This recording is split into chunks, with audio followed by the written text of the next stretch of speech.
Boa tarde.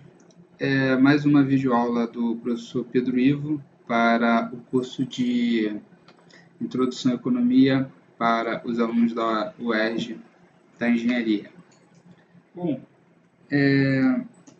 a nossa aula de hoje é sobre bens públicos e externalidades. Na aula passada a gente fechou o assunto de elasticidade e fizemos uma aplicação sobre o efeito da tributação. Ou seja, introduzimos um terceiro ator que é o governo.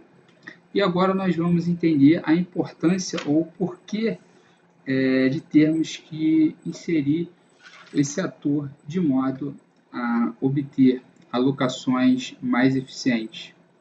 Ou seja, eu estou indo de encontro àquela ideia de que imposto é roubo e que o ideal é que a gente vivesse num sistema anarcocapitalista, como ao que parece está em moda hoje em dia. E a necessidade dos governos se dá principalmente por estas duas questões aqui, bens públicos e externalidades. Bom, em princípio eu gostaria de falar sobre bens públicos. O que são bens públicos?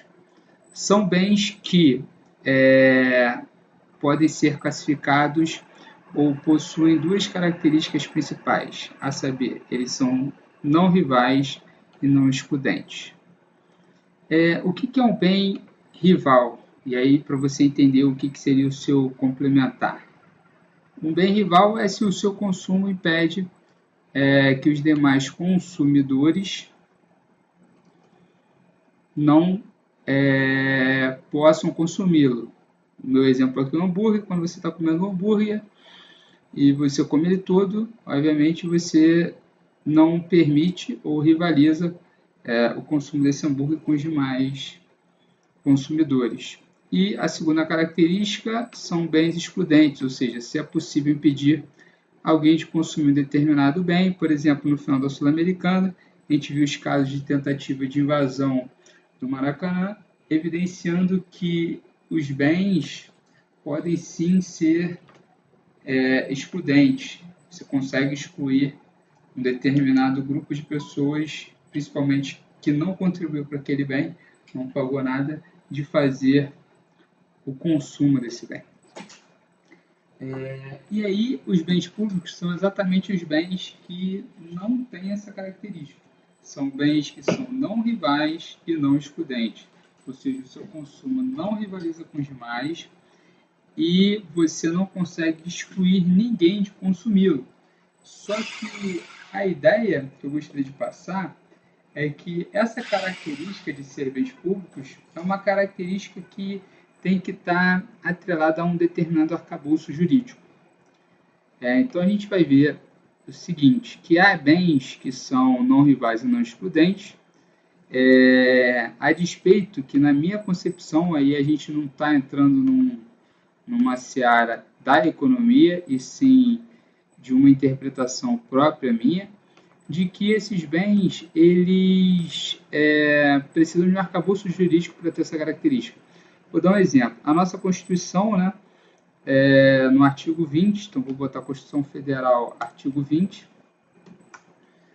Então, a Constituição Federal de 88, porque nós tivemos algumas outras cartas magnas. Ela enumera bens que pertençam à União, e o Código Civil também, através do artigo 99, atribui algumas classificações para bens públicos e são bens de uso comum do povo. Então, no Brasil, a praia é um bem público, ela é não rival e não excludente, ou seja, quando você vai à praia, a despeito de você ver muita gente na areia, sempre sobra um espaço para você mergulhar na praia e sempre sobra um espaço para você, por mais apertada que seja, conseguir se sentar com a sua canga na praia sem ninguém te cobrar nada. E ela é não excludente, ou seja, não existe a possibilidade de alguém cercar uma praia no Brasil e dizer que essa praia é dele.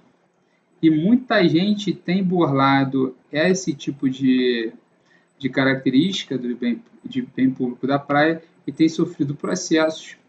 Então eu entendo que um bem ele só se torna de fato um bem público se existir um arcabouço jurídico que permita com que essa característica seja forçosamente atribuída a esse bem. A princípio, o único bem público que eu consigo imaginar, um bem público puro, seria o ar. Vou botar aqui. Bem público puro. O ar. Mesmo assim, esse bem público puro, né, que seria o ar, ele, em algumas altitudes,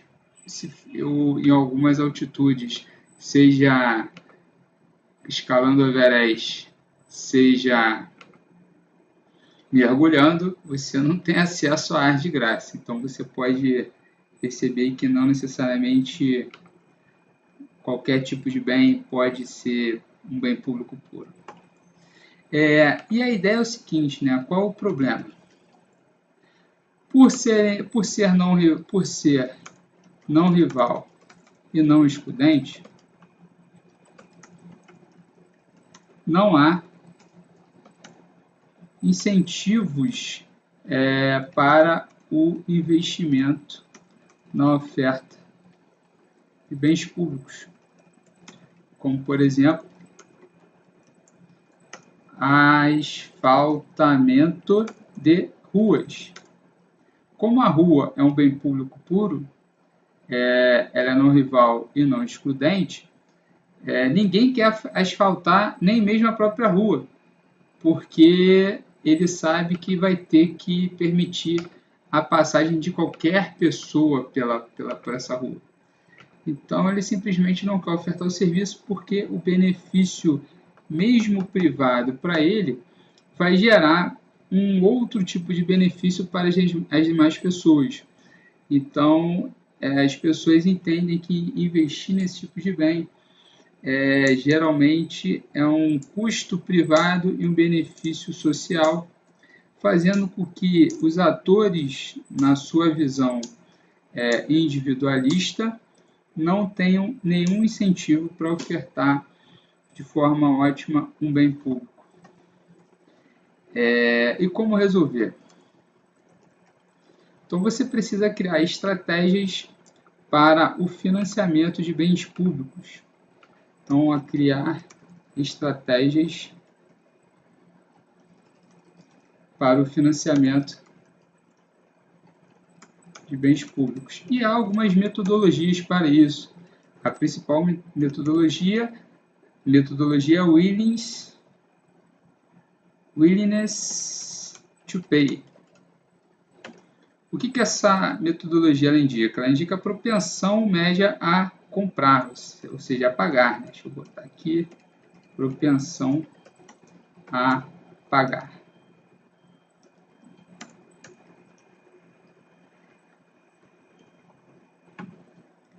Nessa ideia de willingness to pay,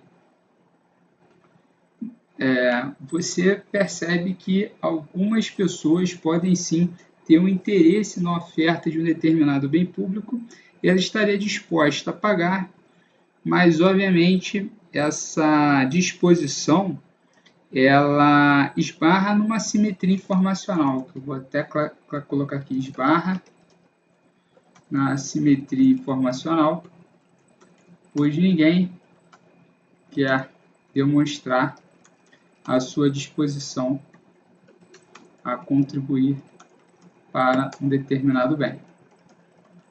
E aí você precisa criar estratégias para fazer com que as pessoas de fato revelem qual a sua valoração para um determinado bem público. Porque, em princípio, a metodologia mais justa, então a solução seria fazer com que a contribuição individual de cada agente seja equivalente ao benefício individual. Então, por exemplo, vamos supor no caso de um metrô. Quem está mais disposto a pagar pelo metrô? Então, vou botar aqui o primeiro caso, pessoas dispostas a pagar para a criação de um metrô, de uma estação. provavelmente seriam pessoas que moram próximas à estação. Por quê? Aí os motivos. Vão sofrer uma valorização imobiliária devido à proximidade do metrô, provavelmente terão uma alternativa ao translado, teriam um melhor acesso à infraestrutura proveniente das obras de melhorias para o acesso ao metrô, e é provável que haja também uma externalidade, que já já a gente vai definir positiva, com a valorização trazida pela nova estação. Isso tudo deveria ser calculado, tá certo? Isso tudo deveria ser calculado para fazer com que os indivíduos pudessem contribuir conforme o seu benefício. Só que isso é extremamente complicado. Então a gente vê, por exemplo, em uma questão simples, que a gente fala sobre provisão de bens públicos. Um outro exemplo, vou botar exemplo número 2, seria a contribuição para uma rodovia. E aí a solução criada é o pedágio.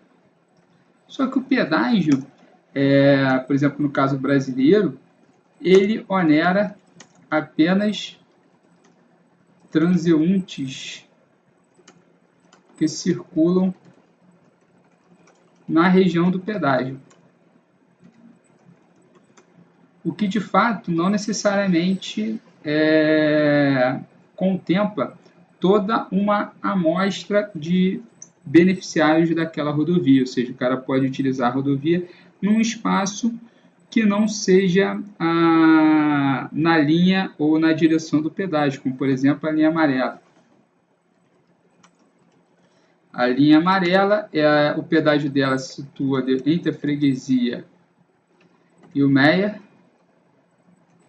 e quem mora após o Meia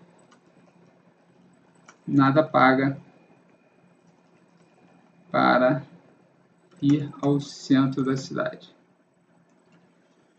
Isso é uma forma de desvio, né? Você tem uma má forma de financiar esse bem público. Então, um exemplo que acontece muito, no caso da linha amarela, no caso de rodovias, seria uma solução mais justa cobrar por quilômetro percorrido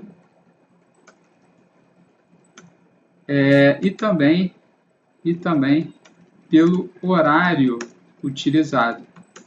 Ou seja, quem usa mais paga mais e quem usa em horário de pico paga mais, utilizando então um mecanismo de mercado para solucionar rodovias, para solucionar o financiamento da oferta de bens públicos. Então, essa é uma das formas, né, que a gente tem para poder resolver esse problema, e uma das alegorias que a gente conhece para o caso de bens públicos se chama tragédia dos comuns. O que seria a tragédia dos comuns? Um pasto para N cabritos, onde cada um dos criadores pode levar quantos cabritos quiser. Qual é o equilíbrio desse mercado? Todos utilizam o pasto ao máximo, fazendo com que ocorra a exaustão da grama e que o pasto se acabe. Então, sem nenhum tipo de regulação, os usuários de bens públicos podem simplesmente utilizar tanto esses bens públicos e não levar em consideração a principal lei econômica da economia, que é a lei da escassez. Sem a escassez, você perde a racionalidade econômica. Então, quando ele vê um pasto que qualquer um pode botar quantos cabritos quiser, ele entende que aquele pasto é não escasso e aí acaba utilizando acima da quantidade ótima, fazendo que ocorra a exaustão da grama e que o pasto se acabe. Uma solução seria cobrar por cada criador exatamente o custo de repor a grama consumida por cada um de seus cabritos, fazendo com que o benefício privado seja igual ao custo privado. E aí, nessa soma, você teria então que o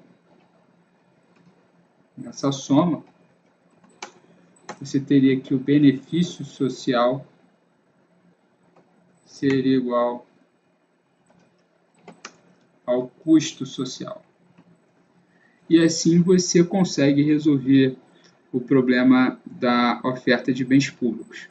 Então preste atenção, né, nesse vídeo e eu vou passar um exercício sobre a oferta de bens públicos para que vocês consigam responder quais seriam as possíveis soluções imaginadas para um problema que é bastante comum hoje em dia.